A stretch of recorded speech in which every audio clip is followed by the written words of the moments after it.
ada satu provinsi yang dijuluki sebagai Tanah Para Jawara. Nama provinsi itu adalah Banten. Kenapa bisa disebut Banten? Penamaan Banten memiliki berbagai versi. Versi pertama adalah dari kata Ketiban Inten. Asal-usul nama Banten disebut berasal dari istilah Ketiban Inten yang berarti kejatuhan intan. Yang semula masyarakat yang menyembah berhala kemudian memeluk agama Buddha, kemudian ajaran Islam pun masuk ke Banten. Masyarakat Banten yang memeluk Islam inilah yang digambarkan seolah-olah kejatuhan intan. Versi kedua asal-usul nama Banten dari istilah Ban Inten. Kisah ini berasal dari cerita Sang Hyang Batara Guru Jampang yang melakukan perjalanan dari timur ke barat. Sang Hyang Batara Guru Jampang kemudian sampai ke suatu tempat yang bernama Surosowan.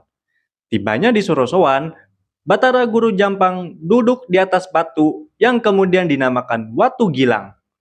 Watu Gilang berasal dari penampakan batu yang disebut bercahaya, yang kemudian dihadiahkan kepada Raja Surosowan. Diceritakan bahwa Surosowan dikelilingi sungai yang jernih airnya, seolah-olah negeri ini dikelilingi oleh bintang biduri. Surosowan dilukiskan sebagai cincin yang diemban dengan intan atau dalam bahasa setempat disebut Ban Inten yang kemudian menjadi asal-usul nama Banten.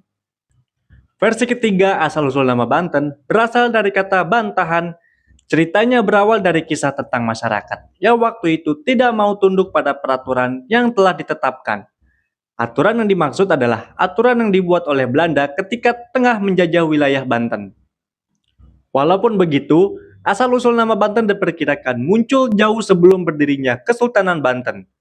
Kata ini digunakan untuk menamai sebuah sungai, yaitu Cibanten. Dataran yang lebih tinggi di tepi sungai Cibanten disebut dengan Cibanten Girang, yang disebut menjadi Banten Girang atau Banten Atas.